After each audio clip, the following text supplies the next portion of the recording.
Olá, sou o Luiz, sou do curso de Física da Universidade Federal de São Carlos, e estou aqui para explicar um trabalho sobre interpolação polinomial da disciplina de programação e algoritmos utilizando a linguagem Python. Bom, então a primeira questão que nos foi passada foi implementar uma função que, dados um ponto x, um índice k e um vetor xv, em que xv corresponde a uma lista de valores, né, x0, x1 até xn, a gente avaliar a função lagrangiana no índice k, numericamente. Então, a função lagrangiana é dada por essa expressão daqui. E, bom, para isso, a gente definiu a função lagrangiana e escolhe a função lagrangiana inicialmente como sendo igual a 1, para que ela se mantenha, já que a gente vai multiplicar termo a termo. E aí, a gente percorre os valores dos vetores, do vetor xv, né, que vai ser uma lista de valores, a gente percorre. E, bom, a gente tem que colocar o condicional em que o índice i tem que ser diferente do índice k, para que na expressão da lagrangiana aqui, a gente não caia na divisão por zero, por exemplo. Né? E está aqui na própria definição, em que j é diferente de k. E aí a função foi criada, então vamos retornar o valor L. E aí, quando a gente escolhe, por exemplo, um valor para x como sendo igual a 20, um índice sendo zero, então L0, e a lista de valores do vetor xv como sendo 2, 3 e 4, o valor que a função retorna para a gente é 136. Se a gente faz essas contas no papel, a gente vai ver que dá realmente 136. O segundo passo era utilizar essa função que a gente criou para fazer a interpolação de dados de um problema teórico, que seria o crescimento de uma cana-de-açúcar. Então, ela cresce à medida que o tempo passa, né? Então, por exemplo, aqui a gente tem uma lista de valores para o tempo, que é a nossa variável independente em dias, e a nossa variável dependente, que é a altura, em centímetros. Então, por exemplo, no dia 90, a altura da cana-de-açúcar era de 27,14 centímetros. No dia 120, era 34,60 centímetros, e assim por diante. E, bom, interpolar é a gente calcular valores teóricos que da altura da cana-de-açúcar em tempos intermediários que não estão aqui na nossa lista de valores. Então, para isso, a gente vai criar uma lista, né, que eu chamei de T, que vai me dar valores intervalados de 1 em 1. Eu escolhi como sendo de 1 em 1 dia para ser interpolado. Né? Então, a gente cria e a gente tem o valor de 90 até 210.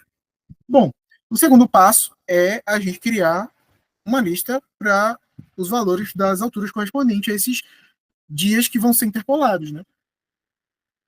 E aí, para isso, a gente precisa percorrer a nossa lista T, certo? A gente define o polinômio integrador como sendo igual a zero inicialmente, porque a expressão do polinômio integrador, dado por isso daqui, é uma soma, como a gente pode estar vendo aqui, né? Diferentemente lá da função LK, que era a multiplicação. Então, vai pegar o termo anterior, vai somar com o posterior e assim sucessivamente. E, bom, depois disso, a gente vai ainda, dentro disso, percorrer a lista de valores do nosso tempo originalmente. Né? E aí a gente define aqui a expressão. Bom, a lista da altura ela tem o mesmo índice da lista de tempo. Então, na nossa função lagrangiana, ela representa, ela vai definir o número de índices k na nossa função LK. Né? Os valores da lista T, né, que a gente criou, de 90 a 210, eles vão corresponder aos pontos quaisquer que a gente joga para ser interpolado. E o tempo é a nossa lista de valores, de vetores, né, iniciais. Né, são aqueles vetores, x0, x1, sucessivamente. Então, como a gente criou uma lista vazia, a gente tem que adicionar esses valores a essa lista. Né? Então, a gente usa a função append para adicionar ela aqui. Bom, quando a gente roda, a gente observa que a gente obtém os pontos, né, que seriam as alturas correspondentes ao longo do tempo. Né? E quando a gente avalia isso graficamente, bom, em amarelo a gente tem os dados originais, né, aqueles dados da altura e os dias correspondentes lá, e em azul estão os dados que foram interpolados, né, os valores intermediários que não apareceram originalmente. Então essa é uma curva teórica que demonstra como se daria o processo de crescimento da cana-de-açúcar, né, a partir dos pontos que a gente tem. Eu sou a Mariana, E a gente está falando sobre interpolação de Lagrange, né, que é um tipo de interpolação polinomial. Bom, ele quer que a gente argumente o porquê que o L, né, a késima posição, é de fato um polinômio de grau N, né? Então, tinha que provar o motivo disso.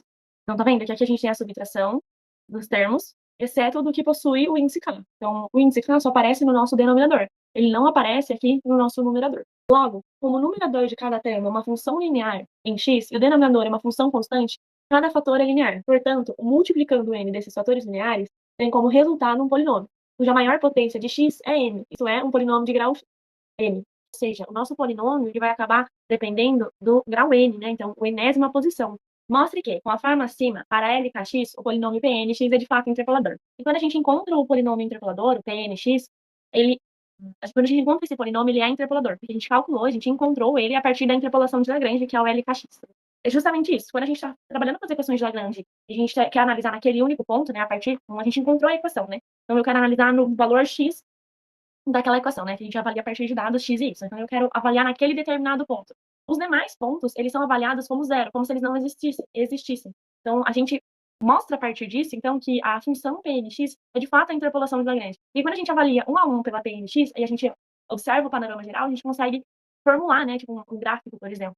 Argumente sobre o que acontece se incluirmos mais um ponto nos dados, digamos, xn mais 1 e yn mais 1. É possível reaproveitar os cálculos? Dá para fazer essa inserção, né, desse ponto a mais, então, supondo, vai adicionar um novo dado, né, então, um novo ponto, que é dado como x e y, nesse caso seria o xn mais 1 e o yn mais 1. Quando eu adiciono esse novo ponto, eu consigo reutilizar o que eu já tinha feito. E aí eu vou usar esse método que a gente trouxe aqui, que é a forma baricêntrica. Então, ele nos facilita, né, essa atualização, então a gente consegue reaproveitar esses dados para que a gente não tenha que começar tudo do zero. Espero que tenha ficado claro. Qualquer dúvida pode deixar nos nossos comentários. E até breve. Tchau, tchau.